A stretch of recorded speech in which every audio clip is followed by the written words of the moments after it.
बिस्मिल्लाहिर्रहमानिर्रहीम। अस्सलाम वालेकुम दोस्तों, क्या हाल है आपका। Welcome to our YouTube channel. दोस्तों आई होप खैरियत से होंगे और इसी वीडियो के इंतज़ार में होंगे आप लोग के जिनका स्टूडेंट्स का एफ़ ग्रेड और डी ग्रेड आया है वो किस तरह से कोर्स सिलेक्शन कर सकते हैं, और जिस तरह अगर मैं बताऊं उस तरह से करते हैं तो जिनके ज़्यादा सब्जेक्ट्स में भी एफ़ ग्रेड आया वो भी एक्स्ट्रा सेमेस्टर लगने से बच सकते हैं। और वही एक ही चीज़ है इसके पीछे, वो है कोर्स सिलेक्शन। और वो जो परफेक्ट कोर्स सिलेक्शन करनी किस तरह से, वो ही पूरी डिटेल के साथ इस वीडियो में आपको मैं बताऊंगा। आपने वीडियो मिस नहीं करनी। अगर आप चैनल पर न्यू हो तो चैनल को लाजमी सब्सक्राइब कर दीजिएगा, बेल नोटिफिकेशन को ऑन कर दीजिएगा ताकि आने वाली वीडियोस भी आपको मिलती रहें। यहाँ पे आप बात करेंगे फर्स्ट ऑफ ऑल आप मेरे पास एक स्टूडेंट्स का LMS है। यहाँ पे ये LMS है फर्स्ट सेमेस्टर का। अभी इसका सेमेस्टर नंबर 2 स्टार्ट हो गया है, ठीक है। इसने पहले सेमेस्टर में 12 क्रेडिट हावर्स जो है ना अर्न किए हैं, वो कैसे किए हैं वो भी बताऊँगा। और इसके अभी जो इसकी लिमिट दी गई क्रेडिट हावर्स की वो 17 है।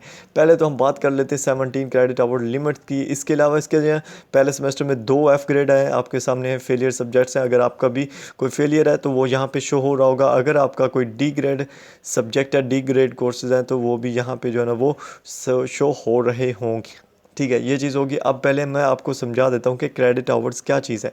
यहाँ पे भी आपको क्रेडिट आवर्स शो हो रहे हैं, तो ये चीज़ क्या है, ठीक है। आप अगर फर्स्ट सेमेस्टर और सेकंड सेमेस्टर के स्टूडेंट्स हो, ठीक है, आपको फर्स्ट और सेकंड सेमेस्टर में मैक्सिमम जो क्रेडिट लिमिट्स दी जाती है वो 18 की दी जाती है, ठीक है। 17 या 18 की क्रेडिट आवर्स की लिमिट्स आपको दी जाती है। डिफरेंट प्रोग्राम्स में डिफरेंट मैटर करता है कि किसी में 17 होते, किसी में 18 होते, लेकिन पहले 2 सेमेस्टर्स में यही मैक्सिमम क्रेडिट लिमिट होती है। जब आपका थर्ड फोर्थ फिफ्थ सेमेस्टर होता है तो उसमें आपको 21 क्रेडिट आवर्स की लिमिट दी जाती है जो कि मैक्सिमम होती है। और ये वो तभी दी जाती है, ये सिर्फ उन स्टूडेंट्स को दी जाती है जिनका 3 CGPA आया होता है, ठीक है। 3 से अबव CGPA हो अगर किसी भी स्टूडेंट्स का, तो उनको जो है ना वो 21 क्रेडिट आवर्स की जो लिमिट है वो दी जाएगी, ठीक है। ये पहले 2 सेमेस्टर्स में नहीं होगा, 2 से आगे सेमेस्टर्स में आपको मिलेगी, ठीक है। अगर आपका कोर्स एग्जाम्पटेड हुआ, लाइक आपने फिफ्थ सेमेस्टर में एडमिशन लिया, तो फिर आपके वहाँ पे भी हो सकते हो आपकी जो है ना वो CGPA पे मैटर करता है, ठीक है। ये होगी क्रेडिट आवर्स। यहाँ पे मैं जो चीज़ आपको बताने लगा हूँ कि जिस पे आप फॉलो करके जिससे आप अपना एक्स्ट्रा सेमेस्टर लगने से बचा सकते हो और अपनी CGPA को भी और ज़्यादा इम्प्रूव कर सकते हो, उस चीज़ पे ध्यान दीजिएगा। पहली जो चीज़ है वो है फेलियर सब्जेक्ट्स। एक चीज़ आती है कि फेलियर सब्जेक्ट्स को कब जो है ना वो रखें, उनको अभी सेलेक्ट करें या उनको नेक्स्ट सेमेस्टर में सेलेक्ट करें। उसके बाद डी ग्रेड सब्जेक्ट्स की होती है कि उनको कब करें, ठीक है। अब मैं यहाँ पे आपको एक चीज़ बता देता हूँ। आप अपने मन से पूछें कि आपको इनमें से कौन सी बुक्स अभी आती हैं, ये जो डी ग्रेड सब्जेक्ट्स हैं या एफ़ ग्रेड सब्जेक्ट्स आपके जितने भी हैं, ठीक है। पहले आप ये अपने आप से फैसला करें कि आपको इनमें से कौन से सब्जेक्ट्स आते हैं, ठीक है। क्यों? क्योंकि ये सब्जेक्ट्स आपने अभी ताज़ा पढ़े हुए हैं, ठीक है। और इनमें आपको जो है ना वो क्या कहते हैं कि ज़्यादा मेहनत करने की ज़रूरत नहीं पड़ेगी। और ये वो सब्जेक्ट्स हैं जिन पे अगर आप इनको अगर अभी आप इस सेमेस्टर में रखोगे, इससे आपका क्या होगा कि CGPA इम्प्रूव होगा, क्योंकि ये आपको काफ़ी कुछ इनका आइडिया है ऑलरेडी और इनको आपको इस सेमेस्टर में ले चलने में आसानी हो जाएगी। और यही वो की पॉइंट है जो कि इस कोर्स सिलेक्शन में है, ठीक है। ये आपको शायद कोई ना बताए, लेकिन मैं आपको चीज़ बता रहा हूँ। आपने करना क्या है कि आप फेलियर कोर्सेज और डी ग्रेड कोर्सेज में से वो सब्जेक्ट्स चूज़ करें जो आपको लगता है, पहले फेलियर सब्जेक्ट्स में से वो सब्जेक्ट चूज़ करें जो कि आपको लगता है कि मैं कर सकता हूँ। मैं मशवरा दूंगा कि आपने क्या करना है कि आपके जितने भी फेलियर सब्जेक्ट्स हैं आप उनको सेलेक्ट कर लें। यहाँ पे आपने जस्ट क्लिक करना है और ये सिलेक्ट हो जाएगा। अब आगे भी बताऊँगा कि अपडेट किस तरह से करते होते कोर्स सिलेक्शन को, ठीक है। उसके बाद ये भी मैं क्या करता हूँ, सिलेक्ट कर लेता हूँ। ये इसके 2 फेलियर कोर्सेज हैं जो मैंने सेलेक्ट किए हैं। अच्छा, आप अगेन सेलेक्ट और डिससेलेक्ट कर सकते हो 27 अप्रैल तक। और उससे पहले आप जितनी बार मर्ज़ी अपनी कोर्स सिलेक्शन को सिलेक्ट करो, किसी कोर्स को ड्रॉप करो, वो आपकी अपनी मर्ज़ी, ठीक है, लेकिन आप कर सकते हो। उसके बाद मैं इसको मशवरा दूंगा कि जो इस्लामियात है उसको इस सेमेस्टर में रहने दे। और उसके अलावा जो इसको मुश्किल मतलब कि जो इसको इजी लगती है डी ग्रेड कोर्सेज में से, ये वो कोर्सेज है जो इम्प्रूव करना चाहता है अगर ये बंदा, ठीक है। और अगर यह बंदा इंप्रूव करना चाहता है तो इसको चाहिए कि करे। अगर इसको CGPA की ज़रूरत है, अगर आप डिग्री चाहते हो कि आपको जस्ट डिग्री मिले, तो आप डी ग्रेड कोर्सेज़ को छोड़ दो, जस्ट जो फेलियर कोर्सेज़ हैं उन पे और जो न्यू कोर्सेज़ आपके अवेलेबल हैं सेकंड सेमेस्टर में उन पे आप तवज्जो दो, ठीक है। इससे ये होगा कि आपका एक तो टाइम बचेगा, दूसरा आपने जस्ट डिग्री लेनी तो आपको वो जो CGPA होती है 2 CGPA रिक्वायर्ड होती है, वो आप इन्हीं कोर्सेज़ पे मेहनत करके ले सकते हो, ठीक है। अब मैं क्या कर रहा हूँ कि इसके जो फेलियर सब्जेक्ट्स हैं वो मैंने चूज़ किए हैं, ठीक है। उसके अलावा इसकी जो इंग्लिश है, ठीक है, लाइक मैं जो पर्सनली इसको मशवरा दूंगा कि इसने इंग्लिश 101 अगर ये डी ग्रेड कोर्सेज़ को साथ में सेलेक्ट करना चाह रहा है, ठीक है। अगर नहीं करना, ठीक है, अगर करना चाह रहा है तो इसके इंग्लिश 101 मैं साथ में सेलेक्ट कर लूँगा। और जो बाकी क्रेडिट आवर्स हमारे पास 17 लिमिट है, तो इतने क्रेडिट आवर्स हमने चूज़ करने। यहाँ पे ऑलरेडी मैंने 3 बुक्स सेलेक्ट किए, तो इनके क्रेडिट आवर्स कितने बन गए, 9 बन गए। अब पीछे कितने रह गए, 8 रह गए, लेकिन हम यहाँ पे 2 बुक्स और सेलेक्ट कर सकते हैं, क्योंकि अगर हम तीसरी करें तो वो 18 हो जाएगी और वो लिमिट इंक्रीज़ हो जाएगी, वो हम सेलेक्ट नहीं कर सकते, ठीक है। तो इसको मैं क्या मशवरा दूंगा, साथ में न्यू कोर्सेज जो हैं इसके सेकंड सेमेस्टर में से, यहाँ पे सेमेस्टर नंबर भी लिखा हुआ आ रहा होगा आपका, चाहे आपका दूसरा तीसरा चौथा जो भी है, उसके सब्जेक्ट्स और साथ में क्रेडिट्स लिखे हुए आ रहे होंगे, ठीक है। तो अब मैं क्या करता हूँ, इसके 2 कोर्सेज मैं इधर से सिलेक्ट कर लेता हूँ। मैं चाहता हूँ कि इसको मैं एक ये कोर्स और एक ये कोर्स दे देता हूँ, ठीक है। अब कितने हो गए इसके, 5 कोर्सेज हो गए हैं डी कोर्सेज को साथ मिला के। अगर आप डी कोर्सेज नहीं करना चाह रहे, इम्प्रूव नहीं करना चाह रहे हो भाई, आप डिसलेक्ट कर दो और जस्ट जो फेलियर सब्जेक्ट्स हैं उनको साथ रखो। अब फेलियर सब्जेक्ट्स अगर आपके 4-5 से ज़्यादा हैं, ठीक है, मैं आपको ये बात बता दूं, अगर आपके 4 हैं, अगर आपके 5 हैं, तो आप एक चीज़ नोट कर लीजिएगा। मैं आपको जो चीज़ बता रहा हूँ, जो सब्जेक्ट्स आपको लगता है कि आपको अच्छा आता था लेकिन पेपर किसी वजह से अच्छा नहीं हुआ या आप नहीं दे सके सही से, तो आप उस बुक को अभी से रखिएगा, ठीक है, अभी से रखिएगा। और एफ़ ग्रेड जो जितने भी कोर्सेज़ हैं उनको अभी से साथ में ले चलने की कोशिश कीजिएगा कि उनको जल्दी से जल्दी कवर किया जाए, ठीक है। तो पहला स्टेप है कि आपने क्या करना है, उनको जल्दी से जल्दी कवर करने की कोशिश करनी है, लेकिन वो पहले करने हैं जो आपको अच्छे आते हैं। उसके बाद आपने साथ में जो 1 या 2 डिफ़िकल्ट सब्जेक्ट्स जो आपको सेकंड सेमेस्टर में से मिल रहे हैं वो करने।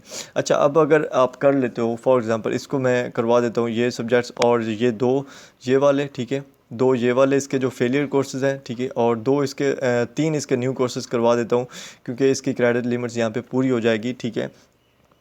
क्रेडिट लिमिट्स यहाँ पे पूरी हो जाएगी। अब इसके क्रेडिट लिमिट्स कितनी थी, 17 थी, तो इसके अभी 5 सब्जेक्ट्स मैंने चूज़ किए, तो ये 15 बनती है इसकी क्रेडिट आवर्स।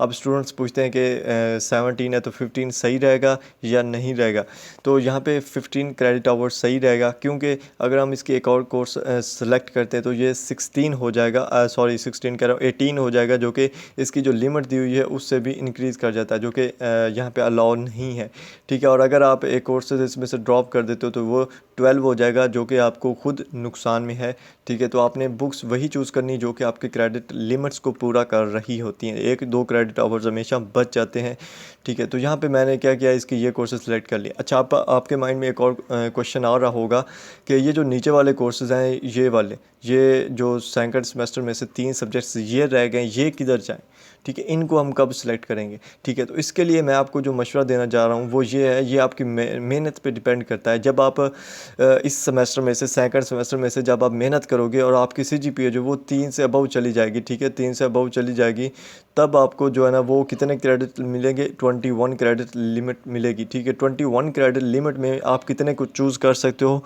7 सब्जेक्ट्स चूज़ कर सकते हो, 7 सब्जेक्ट्स, ठीक है। अब मैं आपको बता देता हूँ कि आप एक्स्ट्रा सेमेस्टर लगने से कैसे बच सकते हो। यहाँ पे आपके जो है ना वो थर्ड सेमेस्टर में से, आप थर्ड सेमेस्टर में आपके ये सब्जेक्ट्स होंगे इससे नीचे वाले, ठीक है। यहाँ से नीचे वाले अगर आप देखो तो आप 7 सब्जेक्ट्स चूज़ कर सकते हो थर्ड सेमेस्टर में। अगर आपकी सीजीपीए 3 से ज़्यादा आती है तो यहाँ पे आप 7 सब्जेक्ट्स चूज़ कर सकते हो, 1 2 3 4 5 6 और 7, ठीक है। अब नीचे एक बचता है, ठीक है, तीसरे में से, और ये 2 बचते हैं नीचे, ठीक है, तीसरे में से, और ये 2 जो सब्जेक्ट्स बचेंगे तीसरे सेमेस्टर में से, ये आप चौथे सेमेस्टर में रख के अपने पूरे सब कोर्सेज़ को साथ में लेकर चल सकते हो। या आप ऐसा कर सकते हो 6-6 सब्जेक्ट्स भी रख सकते हो तीसरे, चौथे और 5वें सेमेस्टर में। इससे भी क्या हो जाएगा, आपका जो एंड पे एक एक्स्ट्रा सेमेस्टर लगना है उससे भी आप बच सकते हो, ठीक है। आई होप आपको मेरी चीज़ें समझ आ रही होंगी जैसे मैं आपको समझाना चाह रहा हूँ, ठीक है। मीन के अभी आपको दूसरे सेमेस्टर में से 3 सब्जेक्ट्स बच जाएंगे, लेकिन अगर आप मेहनत करोगे आपको एक तो क्रेडिट आवर्स की लिमिट जो है ना वो 21 तक मिलेगी। आप 7 सब्जेक्ट्स चूज़ कर सकते हो, जिसमें से आपने क्या करना है, जो सेकंड सेमेस्टर के 3 सब्जेक्ट्स रह गए थे वो कर लेने साथ, और साथ में जो थर्ड सेमेस्टर के सब्जेक्ट्स है वो चूज़ कर लेने, ठीक है, और क्रेडिट लिमिट्स पूरी कर लेनी है। 21 की है तो आप 6 सब्जेक्ट्स रख के ईजिली भी पढ़ सकते हो। अगर आप 7 रखना चाहते हो तो 7 भी रख सकते हो, ठीक है। लेकिन मिनिमम जो है ना वो 6 आपको रखने चाहिए। इससे क्या होगा, आपका सेमेस्टर एक्स्ट्रा लगने से बच जाओगे और हर सेमेस्टर में 1 से 2 बुक्स जो है ना वो पिछले सेमेस्टर्स की कवर होती जाएंगी, ठीक है। ये चीज़ है जो मैं आपको समझाना चाह रहा हूँ। उसके बाद एक और क्वेश्चन ये होता है कि प्रिस्क्राइब्ड स्टडी स्कीम कहते हैं कि आपने प्रिस्क्राइब्ड स्टडी स्कीम है उसके मुताबिक आपने चलना है। तो यार आप कैसे अपनी प्रिस्क्राइब्ड स्टडी स्कीम के मुताबिक चल सकते हो? लाइक वो कहते हैं स्टूडेंट्स कि हमारा जो दूसरे सेमेस्टर में सब्जेक्ट्स हैं, लाइक ये दूसरा सेमेस्टर, इसमें ये जो सब्जेक्ट्स हैं 6, हम जस्ट यही रखेंगे और कोई नहीं रखेंगे, ठीक है। अच्छा, यहाँ पे मैं एक और चीज़ बता दूँ, यहाँ पे आप देख सकते हो कोर्सेज़ है जो पार्ट 301 है, ये 3rd सेमेस्टर में है लेकिन इसके क्रेडिट आवर्स 2 हैं, तो मैं इसको भी सिलेक्ट कर लूँगा। इससे इसके क्या हो जाएंगे कि 6 सब्जेक्ट्स हो जाएंगे, उसकी क्रेडिट लिमिट जो 17 थी वो कंप्लीट हो जाती है। एक भी ना ऊपर है क्रेडिट और ना ही नीचे है क्रेडिट, तो ये भी अच्छी बात होगी, यहाँ पर मुझे नज़र आ गया है। तो इसके यहाँ इस तरह क्या बचते हैं, यहाँ पर इसके सिर्फ 2 सब्जेक्ट्स बचते हैं जो कि इसके 2nd सेमेस्टर में रह जाएंगे, तो वो इसको ईजिली 3rd सेमेस्टर में चूज़ कर सकता है, या एक 3rd में और एक 4th में चूज़ करके फेलियर सब्जेक्ट्स को भी साथ और जो न्यू सब कोर्सेज हैं उनको भी साथ लेके चल सकता है। तो ये भी चीज़ है, आप इसको अपनी तरफ से देखिएगा, नज़रिए से देखिएगा, और बाकी आपको मेहनत करनी पड़ेगी, चाहे सब्जेक्ट्स आसान हो मुश्किल हो, मेहनत करनी पड़ती है, बराबर करनी पड़ती है। तो आई होप आपको इन चीज़ों की समझ आ गई होगी, ठीक है। जो प्रिस्क्राइब्ड स्टडी स्कीम वाला मसला है उससे भी आपको इफ़ेक्ट नहीं पड़ता है। बहुत सारे स्टूडेंट्स ये कहते हैं कि स्कॉलरशिप पर इफ़ेक्ट पड़ता है, तो मैं आपको यहाँ पे एक रूल दिखा देता हूँ। यहाँ पे रूल लिखा हुआ था, शायद मैंने कहीं पढ़ा था, ठीक है। और उस रूल के मुताबिक ये था कि अगर आप मतलब कि स्टडी स्कीम के अलावा भी रख रहे हो, सिर्फ चीज़ एक ये है कि मैटर करती है कि आपके क्रेडिट आवर्स जो है ना वो जानबूझ के, जो अभी 17 है तो आप जानबूझ के जो है ना वो 12 ना रखें, ठीक है। मतलब कि काफ़ी ज़्यादा जहाँ पे 2 से 3 बुक्स की गुंजाइश हो इतने आप छोड़ दें और थोड़े रखें तो तब इफ़ेक्ट पड़ता है। उसके अलावा अगर आप पूरे क्रेडिट आवर्स को लेके चलते हो, बाद सब्जेक्ट्स में 2 क्रेडिट आवर्स रह जाते हैं, 3 भी रह जाते हैं, ठीक है, तो उनकी टेंशन नहीं लेनी। अगर आपकी बुक्स 5 से 6 हो रही हैं कवर तो बस ठीक है, आप करें उनको। तो ये चीज़ें जो मैंने आपको समझानी थी, आई होप आपको समझ आ गई होगी। फर्स्ट सेमेस्टर के स्टूडेंट्स को काफ़ी मसला होता है इस चीज़ से। अगर आपको भी समझ आई तो अपने दोस्तों से भी शेयर कीजिएगा। अभी नेक्स्ट स्टेप एक और भी रहता है, वो ये क्या है कि आप ये कोर्सेज़ मैंने सेलेक्ट कर ली, उसके बाद हमने सेव सिलेक्शन पर क्लिक करना है। आप सेव सिलेक्शन पर क्लिक करोगे तो इस तरह आपकी जो ना वो सिलेक्शन सेव हो जाएगी। उसके बाद आपने क्या करना है कि लोड सिलेक्टेड कोर्सेज, और जो सिलेक्टेड कोर्सेज हैं उनको लोड करना है, मतलब कि LMS में लोड करना है, ठीक है। जहाँ पे हमें दूसरे सब्जेक्ट शो होते हैं वहाँ पे हम चाहते हैं कि ये सब्जेक्ट्स भी है ना वो शो हो, ठीक है। आई थिंक थोड़ा नेट का मसला है, तो आपने पहले लोड सिलेक्टेड कोर्सेज पे क्लिक करना है। देन आपने अगेन यहाँ से जाना है और यहाँ पे कोर्स सिलेक्शन पे आना है, ठीक है। और अगेन आपने क्या करना है, अपडेट कोर्स सिलेक्शन पे अगेन क्लिक कर देना, ठीक है। वो अपडेट हो जाएंगे, ठीक है। आपको नज़र नहीं आ रहे होंगे, आपने क्या करना है, आपने सिंपल लॉग आउट कर लेना है और लॉग इन कर लेना है। जब आप लॉग इन करोगे तो आपके सामने वो जो आपने कोर्सेज सेलेक्ट किए थे वो आपके शो हो रहे होंगे। इसका वो पासवर्ड चेंज होने वाला इसलिए ये शो नहीं करवा रहे, ठीक है। मैं आपको यहाँ पे दिखा देता हूँ। कोर्स सिलेक्शन में हम अगेन जाते हैं, ठीक है, और आपने जो है ना वो अपडेट कोर्स सिलेक्शन पे क्लिक करना है और कर देना, ठीक है। यहाँ पे आप कोर्स सिलेक्शन को चेंज भी कर सकते हो जितनी बार मर्जी, लेकिन 27 अप्रैल से पहले कर सकते हो, उसके बाद आपको टाइम नहीं दिया जाएगा। और यहाँ पे मैं अपडेट कोर्स सिलेक्शन पे क्लिक किया और ये कोर्स सिलेक्शन जो थी वो अपडेट होगी। अब आपने क्या करना है, होम पे जाना है, और या आप लॉग आउट करें सिंपली और लॉग इन करें अगेन। तो अगेन लॉग इन करने से आपका जो है ना वो हो जाएगा लॉगिन, और आपके वो सारे कोर्सेज सेलेक्ट हो जाएंगे। वहाँ पे अभी धीमा सा नज़र आ रहे होंगे कोर्सेज जो है ना वो इस तरह से नज़र आ रहे होंगे, मतलब कि फुल जैसे शो होते उस तरह नहीं होंगे, क्योंकि अभी उन पे लेक्चर्स अपलोड नहीं हुए, और जब क्लासेस स्टार्ट होंगी तब उन पे लेक्चर्स अपलोड होंगे और तब वो सही से शो होना स्टार्ट हो जाएंगे। तो ये चीज़ें थी जो मैंने आपको बताना थी। आई होप आप इनको समझ आ गई होगी। ये वीडियो अपने दोस्तों के साथ भी शेयर करें जिनको इस की टेंशन है, और उनको भी समझ आ जाएगी इन चीज़ों की। अगर आपने वीडियो को अभी तक लाइक नहीं किया तो जल्दी से लाइक करें, और अगर चैनल को सब्सक्राइब नहीं किया तो लाजमी कर दें। मिलते हैं नेक्स्ट वीडियो में, अपना ख्याल रखिएगा। अल्लाह हाफिज़।